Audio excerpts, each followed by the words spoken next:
नमस्कार दोस्तों, स्वागत है आपके अपने चैनल लर्न विद शिवांगी में। दोस्तों, चाँदपुर की चंदा अध्ययन के उपन्यास के सफ़र में पिछले अध्याय में हमने चाँदपुर के बारे में जाना। चाँदपुर में एक मंटू नाम का दीवाना लड़का रहता है। मंटू की माँ की मृत्यु बचपन में ही हो गई। उसकी मौसी ने उसे पाल पोस कर बड़ा किया। अब मौसी का घर ही उसका घर है। मंटू के घर की आर्थिक स्थिति कुछ बहुत अच्छी नहीं है। मंटू के घर में एक उसकी बहन है जिसके विवाह की बातें चल रही हैं और मंटू के घर राकेश उसे स्कूल जाने के लिए बुलाने आया है। तो चलिए शुरू करते हैं अगला अध्याय 4। जैसे दिल्ली, कलकत्ता और बॉम्बे में Connaught place, Daryaganj, new market और बड़ा बाज़ार होता है, वैसे ही चाँदपुर का अपना एक सुपर मार्केट था। ये सुपर मार्केट तब बना जब 70 के दशक में सरयू नदी से सटे गांव को बाढ़ से बचाने के लिए टीएस बांध का निर्माण हुआ। ये बांध बलिया के तुर्तीपाड़ से शुरू होकर चाँदपुर होते हुए सुमेरनपुर तक जाता है। तुर्तीपाड़ से सुमेरनपुर जाने का कारण इस बात का नाम अखबारों ने टीएस बांध रख दिया और बिजनेस के देसी विशेषज्ञों ने इसके किनारे हर गांव का एक सुपर मार्केट बसा दिया। चाँदपुर के सुपर मार्केट की विशेषता ये थी कि यहाँ एक ही दुकान पर सारी चीज़ें उपलब्ध रहती थीं, यानी लहसुन, धनिया, आटा, तेल, नमक की दुकान पर झाड़ू, बेलन, तसली भी खरीदा जा सकता था और झाड़ू की दुकान पर चूड़ी, चप्पल, चम्मच भी मिल सकते थे। चप्पल की दुकान पर तेल मिलने की पर्याप्त संभावना रहती थी और कपड़े की दुकान से चूड़ी, टिकुली, सेनूर भी मांगा जा सकता था। यहाँ साइकिल बनाने वाला मोटरसाइकिल भी बना सकता था और मौका दिया जाए तो ट्रक और ट्रैक्टर भी। लोग इस हुनर का सलाम करते, तब तक वो ब्लैक में पेट्रोल और डीजल बेचकर सबको चौंका भी सकता था। मिठाई की दुकान वाला चाय पान तो रखता ही था, उसने मौके की नज़ाकत समझकर भांग बेचना भी शुरू कर दिया था। हाँ, सरयू के रास्ते के बिहार से यूपी आने वाली ऊंचे दर्जे के मादक द्रव्यों की फ्रेंचाइजी चाँदपुर दियार में ही थी। बड़ी मेहनत के बाद यहाँ उसकी छोटी मोटी शाखाएं ही छितरा पाई थीं, जो ज़्यादा से ज़्यादा बांध के नीचे महुआ और ताड़ी के नाम से चलती थी। लेकिन प्रस्तुत दुकान का संबंध न आबकारी विभाग से था, न ही स्वास्थ्य विभाग से, बल्कि आधा विद्युत विभाग से था और आधा मनोरंजन विभाग से। दुकान के दरवाजे पर सफ़ेद चूने से मोटे मोटे अक्षरों में लिखा था, यहाँ खराब टीवी टेप बनता है एवं बैटरी चार्ज किया जाता है। वहीं बगल में स्केच और दफ्ती के सहारे एक और सूचना दी गई थी, 2 रुपया में एक गाना, कृपया यहाँ फालतू न बैठें। प्रोफेसर फूकन मिस्त्री, ग्राम चाँदपुर। इस उपयुक्त सूचना में गाने का संबंध न किसी गायिका से था, न ही किसी नृत्यांगना से, बल्कि इसका संबंध एक समस्या के समाधान से था। इस समस्या का संबंध सीधे देश के युवा वर्ग से था, इसलिए इसका महत्व देश की किसी भी समस्या से कहीं ज़्यादा था। बात ये हुई थी कि उन दिनों गांव जवार के आशिकों को एक हिट गाना बजाने के लिए उस फिल्म का समूचा ऑडियो कैसेट खरीदना पड़ता था। कई फिल्मों के 1-2 गाने ही ठीक होते थे, बाकी के गाने तेरही पर भी बजाने लायक नहीं होते थे। ये समस्या वाकई बड़ी समस्या थी और हर बेरोजगार युवा जानता था कि अगर 60-70 रुपये खर्च करके एक ही गाना बजाया जाए तो कभी भी कटोरा लेकर ट्रेन में गाने की नौबत आ सकती है। इसलिए मौका पर चौका मारते हुए उस समय हर चट्टी चौराहे पर सादे ऑडियो कैसेट में मनपसंद गाना भरवाने की दुकानें खुलने लगी थीं। चाँदपुर के फूकन उर्फ फोकन मिस्त्री ने भी गाना कॉपीराइट करने का एक साइड बिजनेस कर लिया था। ये बिजनेस सीडी कैसेट मार्केट में आने के बाद अपनी अंतिम सांसें गिन रहा था, लेकिन चाँदपुर में इसके चलते रहने की अभी संभावना पर्याप्त मात्रा में मौजूद थी। अभी सुबह के 10 बज रहे थे और फूकन की दुकान खुल गई थी। धूप खिलकर सीधे दुकान में आ रही थी। दुकान के एक कोने में उजड़ी हुई टीवी के ठीक सामने विश्वकर्मा भगवान की तस्वीर थी। तस्वीर के सामने अगरबत्ती जल रही थी और दुकान के बाहर रखे साउंड बॉक्सों में गाना बज रहा था। दिल चीर के देख तेरा ही नाम होगा। गाना सुनते ही अचानक बगल वाले दुकानदार के दिल में दर्द उत्पन्न होने लग गया। उसने वहीं से आवाज़ दी, ए फूकन, तनिक अवजिया मध्यम करो भाई। बगल वाली दुकान डॉक्टर सुखारी लाल की डिस्पेंसरी थी, जिसका नाम हाल ही में सुखारी डायग्नोस्टिक सेंटर से अपना क्लिनिक एवं अपना हेलो सेंटर कर दिया गया था, क्योंकि डॉक्टर साहब ने मार्केट की डिमांड देखते हुए डिस्पेंसरी के साथ पीसीओ भी खोल दिया था। ये पीसीओ मरीजों और खासकर दिलों के मरीजों के लिए अभी रामबाण औषधि की तरह। कहते हैं डॉक्टर सुखारी किसी ज़माने में दिमागी चट्टी बहेरी बेलिया के मशहूर हकीम डॉक्टर एम नूरानी मिले हर शुक्रवार के यहाँ कई सालों तक कंपाउंडर रहे थे। इसलिए वे अपने उस्ताद का अनुसरण करते हुए पहले मरीजों का इलाज एलोपैथिक तरीके से करते थे, फिर होम्योपैथिक और अंत में आयुर्वेदिक हो जाते थे। लेकिन पढ़ाई के दौरान स्त्री रोगों के बारे में 2-3 चैप्टर ज़्यादा पढ़ लेने के कारण वो स्त्री रोगों के मामले में बिना मरीज को देखे कोई रिस्क नहीं लेते थे। एक दिन की बात है, कहीं से खबर मिली कि चांदपुर के नन्हा कुआ की भैंस की तबीयत ठीक नहीं है। भैंस देखते समय पता चला कि ननकू वो भौजी भी ठीक नहीं है।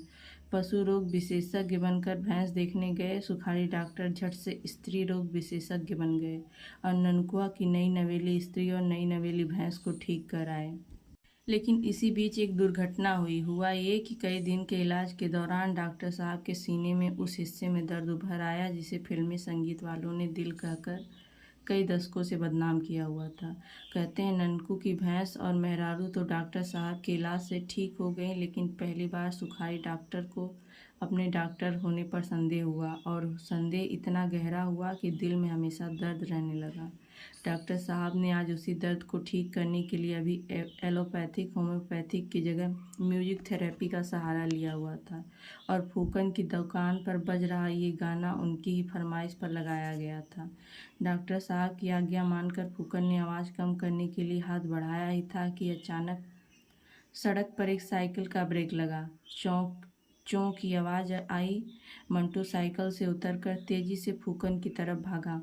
अब क्या हुआ? साइकिल पर बैठे बैठे राकेश ने पूछा। 1 मिनट भाई, बस 1 मिनट रुक जा, फूकना से एक काम है। राकेश 1 मिनट 2 मिनट में अंतर समझता, तब तक मंटू दौड़ता हुआ फूकन की दुकान पर पहुंच गया और हाँफते हुए बोला, लिखो। क्या? तू मेरी ज़िंदगी है, दिल ने ये कहा है दिल से। अभी तो मोहब्बत का आगाज़ है, तब अभी तो मोहब्बत का अंजाम होगा। एक साइड से ये सब भर देना, नहीं तो अंजाम जानते ही हो। हम स्कूल से लौट कर आ रहे हैं, और सुनो, उसको भी भर देना। वो जो गनवा है ना, प्रेम रोग वाला, मोहब्बत है क्या चीज़ हमको बताओ। ये सब सुनकर अगरबत्ती जला रहा फूकन मुस्कुराने लगा। मंटू बाबू, मोहब्बत बहुत ख़राब चीज़ है। देखो ऊपर क्या लिखा है ना कि उधार प्रेम की कैंची है बाबू, असली रोग यही है।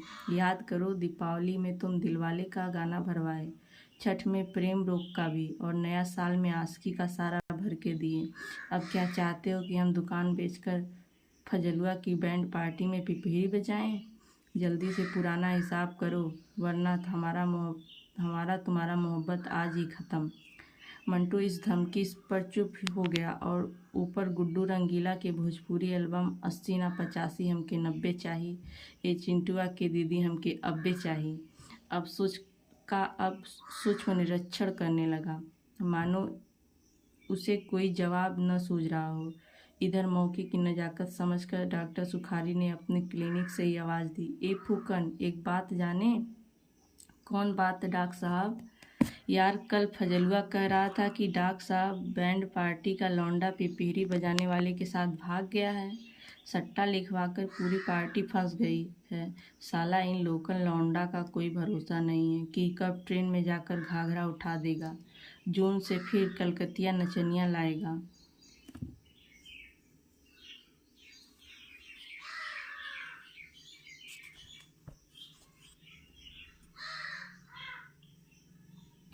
फूकन ने फजलू बैंड पार्टी ग्राम चांदपुर के इस नचनिया प्रकरण पर तनिक भी ध्यान नहीं दिया। वो मंटू की आंखों में आंखें डालकर खड़ा रहा, मानो जवाब का इंतजार कर रहा हो।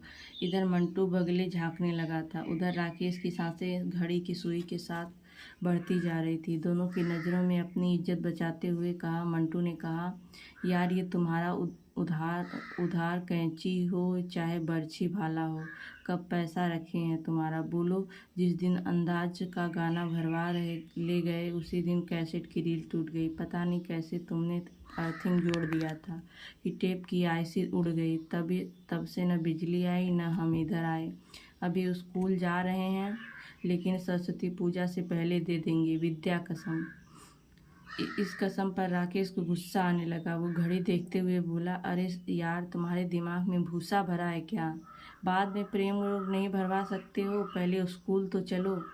राकेश का अनसुना कर क्लिनिक के भीतर से ही डॉक्टर साहब बोले, और मंटू बाबू क्या हाल चाल है? टेपवा हमारा ठीक से बज रहा है ना? दिन रात छत पर बेवफा सनम का गाना सुनाई दे रहा है। कौन दिल तोड़ दिया भाई?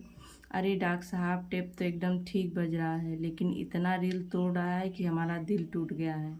डॉक्टर साहब कुछ बोलते इसके पहले फूकन बोला, ससुरारी का सामान है ना तो बजबे न करेगा।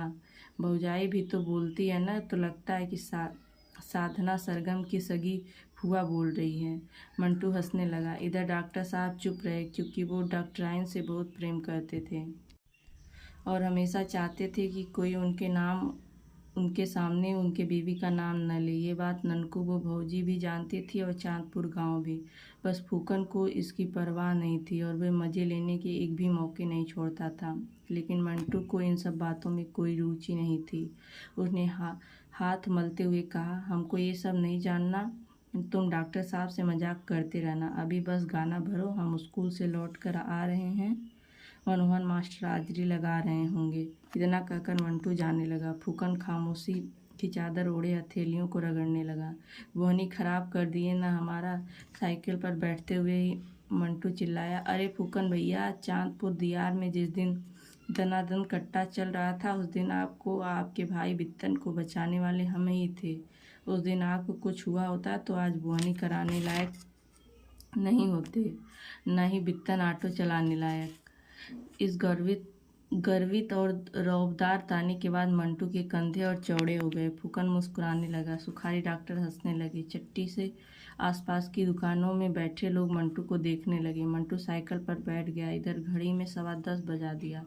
राकेश ने पैडल मारा और तेजी से चलने लगा। स्कूल अभी भी 1.5 किलोमीटर दूर था। लोग बांध पर बैठकर धूप सेक रहे थे। कई जगह पुआल सुखाया जा रहा था, कई जगह लेवा गुदड़ी बिछौने की नमी सेकी जा रही थी। खेतों में अलग ही नशा छाया हुआ था। मंटू ने सरसों के खेतों की तरफ देखकर अंगड़ाई लेते हुए कहा, रुको न यार, जरा बाल तो झाड़ लें, वरना पिंकिया कहेगी कि दिन भर तो सलमान खान बनकर सरजू घाट पर नाव चलाते हो और कादर खान बनकर स्कूल आते हो। इज्जत खराब हो जाएगी न यार। एक तो साला आजकल ऐसे ही भाव नहीं दे रही है।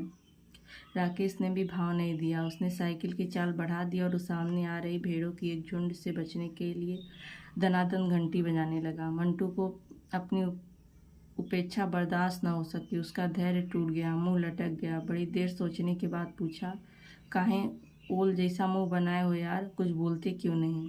अच्छा, सविता भी तो आई होगी ना, क्यों? कहीं इसलिए तो तेजी में नहीं हो? इतना पूछकर वो सड़क किनारे चल रही गन्ने की पेराई का औचक निरीक्षण करने लगा। राकेश ने सामने आ रही जीप देखकर धीमी करते हुए कहा, चुपचाप बैठो साले, इतनी बेताबी थी तो सुबह जल्दी उठे होते। किसने कहा था कि 10 बजे तक सो?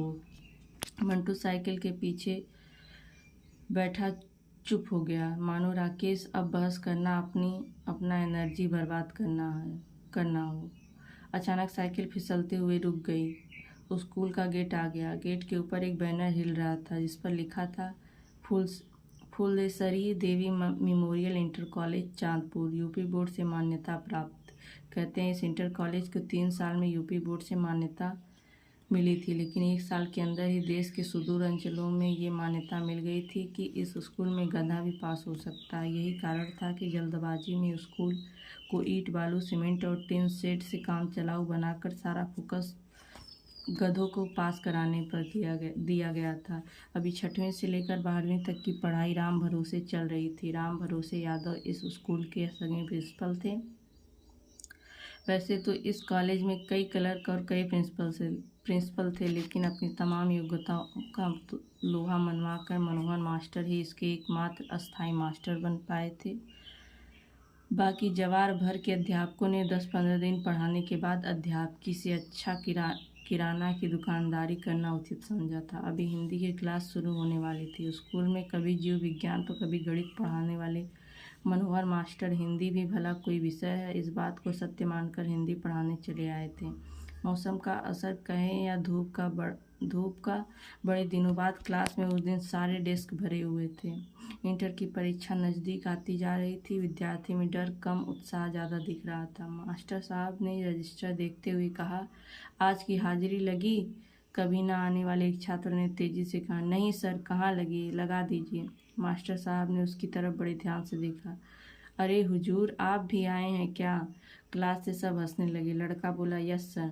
मास्टर साहब ने एक एक करके सबका नाम बोलना शुरू किया।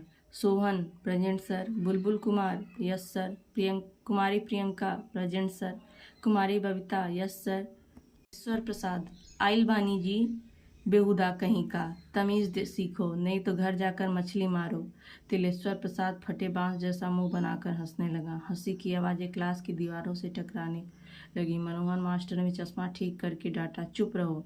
Imran, yes sir. तुम फजलू बैंड वाले के नाती हो? Yes sir. फिर नचनिया भाग गया जी? Yes sir. ओके ओके, बैठो। Shivam, yes sir.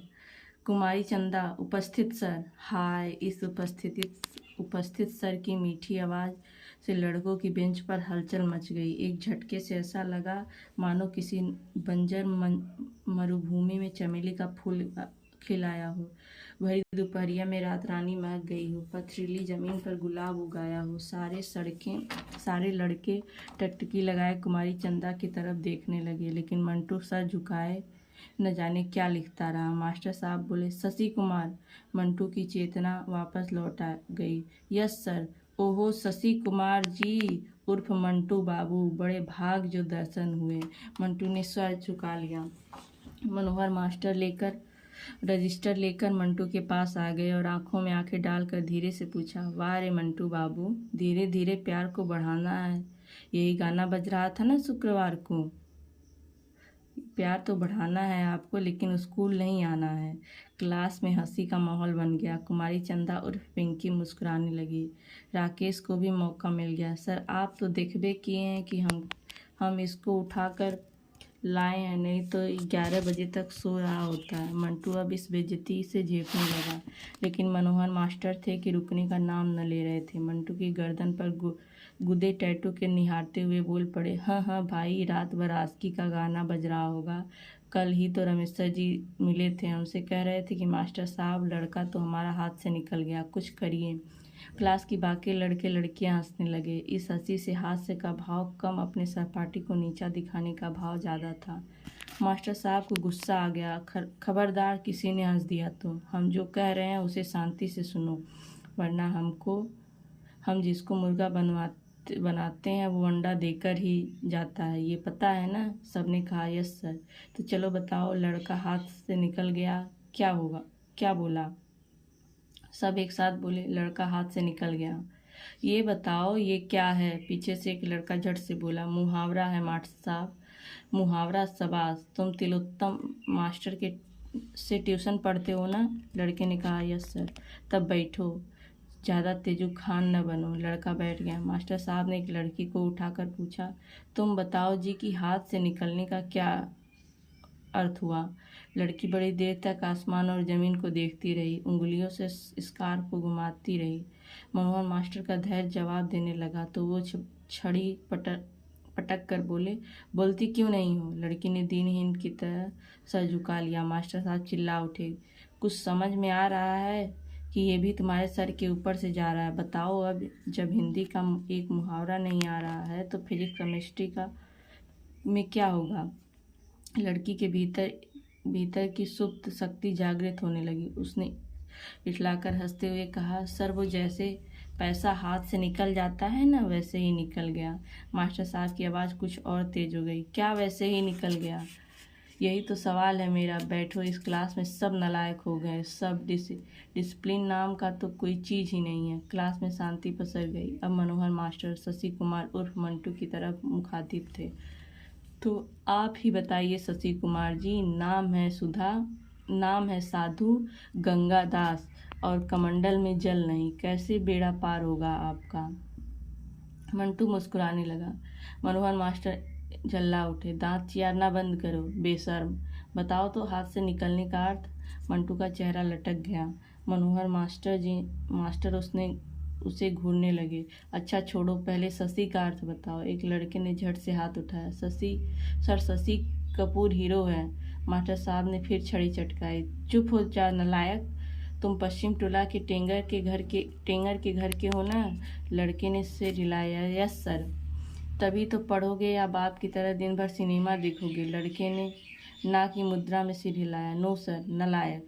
लड़के को नलायक जैसी उपाधि में कुछ मौलिकता नजर नहीं आई। वो दांत चियारते हुए मुंह बनाकर बैठ गया। इधर मंटू के मुंह पर 12 बज गए और घड़ी में 11:15। मास्टर साहब लड़कियों की ओर मुखातिब हो गए। एक जगह उनकी दृष्टि ठहर सी गई। तुम बताओ चंदा। अपना नाम सुनते ही कुमारी चंदा धीरे से खड़ी हो गई। इधर मंटू ने दिल थाम लिया, उधर राकेश ने सर झुका लिया। सारे क्लास की नजरें उसी तरफ टिक गईं। पिन ड्रॉप साइलेंस हो गया। दुपट्टा सही करते हुए चंदा बोली, सर शशि मतलब चांद होता है और हाथ से निकल जाने का मतलब अपने अधिकार क्षेत्र से दूर हो जाना। ये सुनते ही मनोहर मास्टर के मलिन चेहरे पर प्रकाश फैल गया। शाबाश, देखो देखो, सीखो जरा इससे। एक लड़की दिन भर घर का सारा काम करती है और साथ में कितनी मन से पढ़ती भी है। बैठो बेटी बैठो। इतनी तारीफ सुनकर चंदा की आंखें गर्व से चमकने लगी। उसके मुंह का गोरा रंग चटक चांदनी में बदल गया और इधर मंटू का दिल भी, क्योंकि उसे पहली बार पता चला कि शशि का मतलब तो चंदा ही होता है और चंदा का मतलब शशि। ये तो कमाल हो गया ना। लेकिन दुख तो ये है कि उसे आज तक ये बात मालूम नहीं हो पाई थी। काश कभी उसने किताब पलटकर देख लिया होता। मंटू के मन के लड्डू फूटने लगे। वाह रे चंदा, अब तक घर होता तो छत से फुल साउंड में गाना बजा रहा होता। नाम क्या है प्यार का मेरा, घर का पता तो दिल है तुम्हारा। लेकिन अभी मनोहर मास्टर साहब की छड़ी की मार और घर जाकर मौसा से की जाने वाली शिकायत से उसका दिल बैठा जा रहा था। अपमान सहकर अर्जित की गई इन छड़ी खुशियों का रंग फीका पड़ रहा था, लेकिन रह रहकर वो पायल जैसी आवाज़ कानों में गूंजने लगती। सर शशि मतलब चांद होता है। मंटू की तंद्रा टूटने लगी। उसने देखा कि अब मास्टर पर्यायवाची और मुहावरा पढ़ा देने के बाद आगामी बोर्ड की परीक्षा में नकल कैसे करें और ज़्यादा नंबर से पास कैसे हों कि इसके टिप्स साझा कर रहे हैं। उसने वहीं कान लगा लिया। देखो, ये कल्याण सिंह की सरकार नहीं है, ये मुलायम सिंह की सरकार है। ये तो सबको पता है। जी सर। तो बताओ मुलायम सिंह कौन है। सर कल्याण सिंह के भाई हैं। चुप रहो। गुटखा खरीदने के तो पैसे मिल जाते हैं तुमको, लेकिन एक जनरल नॉलेज नहीं खरीद सकते। परीक्षा में कौन सा गाइड खरीद रहे हो तुम लोग। पीछे से आवाज़ आई। सर काका का गाइड ले लें या विद्या का। मनोहर मास्टर कुर्सी पर बैठकर एक गहरी सांस लेते हुए बोले, देखो परीक्षा में क्वेश्चन तो दोनों से फंसता है। विद्या का गाइड थोड़ा साइज में बड़ा आने लगा है। उड़ाका दल जब चेक करने आता है तब उसको पॉकेट में रखने में छिपाने में दिक्कत होता है। इसलिए मैं कहूँगा कि काका का भी ले लो और अभी 1 महीना समय है। अभी से लेकर पूरा गाइड रट जाओ। देखो कि कहाँ कौन सा टॉपिक है। अगर प्रश्न सूरदास का काव्य सौंदर्य आए तो इतना ज्ञान होना चाहिए कि सूरदास काका वाली गाइड में किस पन्ने पर है और विद्या वाली गाइड में किस पन्ने पर। नकल के लिए भी अक्ल चाहिए, क्या समझे। आवाज़ आई। Yes sir. तो बताओ सूरदास क्या करते थे। तुम खड़े हो। ऐ तेरे नाम। सूरदास क्या करते थे। अपने लंबे बाल सही करते हुए लड़के ने कहा, सर ये तो नहीं पता। उसके बगल में एक बैठा दूसरा लड़का उठा और दांत चियार कर कहा, सर रेवती स्टेशन पर भीख मांगते थे, कभी कभी चांदपुर भी आते थे। चुप नलायक, न जाने कहाँ दिमाग रखकर स्कूल आता है। मैं किस सूरदास कवि की बात कर रहा और ये किस गंजेड़ी चोर की बात कर रहा। मूर्ख कहीं का, बैठ जा। लड़का सहम कर बैठ। मास्टर साहब तसल्ली की सांस लेकर बोले, बताओ ऐसे गधों को मुलायम सिंह, मायावती, क्या जयललिता भी पास नहीं करवा सकती। इसलिए कह रहा कि गाइड पे ध्यान दो, गाइड पे। अचानक घंटी लगी और मास्टर साहब इस अंदाज में खड़े हुए मानो उनका गला छूटा हो। जाते जाते कहने लगे, देखो सरस्वती पूजा आ रहा है, पठन पाठन बंद रहेगा, लेकिन यहाँ आकर सबको पूजा करना अनिवार्य है। क्लास से आवाज़ आई। Yes sir. इस बार पूजा में पर्दा वाला सिनेमा आ रहा है। पहले सिर्फ तुम चलेगा, तब दिलवाले, तब बॉर्डर चलेगा। मास्टर झल्ला उठे। उनके मुंह से फिर निकला, चुप नालायक, इतना पढ़ाई पर ध्यान देते तो कितना अच्छा रहता। इधर मंटू का हाल बेहाल था। उसी पूरी क्लास में न गाइड सुनाई दिया था, न ही कोई परीक्षा। वो तो प्रेम में सूरदास हो रहा था। देश के हरासी की तरह उसे बोर्ड के इम्तिहान से ज़्यादा इश्क के इम्तिहान की चिंता सता रही थी। उसने कानों में बस एक ही बात सुनाई दे रही थी, सर शशि मतलब चांद, चंदा मतलब शशि, लेकिन दो चांद कैसे मिले? मंटू इसी सवाल में उलझ गया था। उसने देखा कि आज पिंकी ने उसकी तरफ देखा तक नहीं। किस बात की नाराज़गी भाई? ठीक है वो 20 दिन बाद स्कूल आया है, लेकिन मोहतरमा आप भी तो गायब थीं। माना कि आप सुंदर हैं, लेकिन एक नज़र देख लिया होता तो कौन सा चांदपुर डूब गया होता। मंटू विचारों में डूबने लगा। उसने इशारों से पिंकी की सहेली सविता से कुछ पूछा। सविता ने इशारों से सर को ना की मुद्रा में हिलाया और पिंकी से बात करने में व्यस्त हो गई। मंटू उदास हो गया। क्लास में धीरे धीरे खाली होने लगी। मंटू के दिल में आता कि वो जाकर पिंकी से एक बार दिल की बात करें, लेकिन वो जानता था कि वो न शाहरुख खान है, ना ही पिंकी काजोल। हाँ, अगर किसी को जरा भी भनक लग गई तो समूचे चांदपुर को अमरीश पुरी बनने में देर न लगेगी। फिर तो मौसा उसी दिन जान ले लेंगे। मौसी बिना डेंगू के मर जाएंगी। ये सोचकर मंटू का दिल तेजी से धड़कने लगा। वो जान गया कि दो दिलों के प्रेम के बीच ये मर्यादा की एक झीनी चादर है, जो थोड़ा सा अनुशासन और ढेर सारा संकोच के कारण दोनों के बीच में तन गई है। इस चादर को हटाना जरूरी है, लेकिन कैसे? 11वीं और 12वीं में बस आंखें ही बात कर पाई, और 1.5 साल में हिम्मत करने के बाद पहला खत मंटू की तरफ से दिवाली में लिखा गया है तो न उसका जवाब आया और ना ही उस पत्र की कोई खोज खबर है। बस इस बात की तसल्ली है कि प्रेम पत्र पहुंच गया, लेकिन पढ़ा भी गया या नहीं, यह कब पढ़ा जाएगा, इस बात की कोई जानकारी नहीं है। राकेश ने मंटू को उठाया। चलो चलते हैं। कहाँ? बगीचे में सरस्वती पूजा की मीटिंग है। कल से गांव भर चंदा काटना है। उत्तर टोला में तो आज सुबह ही कट गया। चंदा और उत्तर टोला सुनते ही मंटू की सांसें तेज हो गईं। उसके लिए दुनिया में चंदा का एक ही अर्थ था, वो था बस पिंकी। पिंकी उठ खड़ी हुई, लेकिन लड़के भी चल दिए और लड़कियां भी जाने लगी। मंटू ने झोले से निकाल कर एक कॉपी सविता की तरफ बढ़ाया और निकलने लगा। सविता ने कॉपी झोले में रख लिया और मुस्कुराती हुई क्लास से बाहर आ गई। अब सब ग्राउंड में थे, जहाँ साइकिल खड़ी की जाती थी। सारे छात्र निकलते जा रहे थे। पिंकी ने दुपट्टा सही किया और सविता के साथ चलने लगी। मंटू खड़ा होकर देखता रह गया, लेकिन नज़रें मिलाने की हिम्मत नहीं हुई। अब दिन के 11:30 बजने वाले थे। धूप जा रही थी, ठंड बढ़ती जा रही थी, लेकिन उसने बैग से मफलर निकाला और कान में बांध लिया। सामने देखा, साइकिल रोककर पिंकी ने भी स्कार्फ पहनना शुरू कर दिया। प्रेम की ये अबूझ भाषा उसकी समझ में न आई, लेकिन ये समझ में आया कि आज कई दिनों बाद उसके चेहरे पर मुस्कान आई है और दिल भीतर ही भीतर बोल उठा है, अच्छा बबुनी, आपको तो हम सरस्वती पूजा के दिन बताएंगे। ये था अध्याय 4। मिलते हैं नेक्स्ट पार्ट में। धन्यवाद।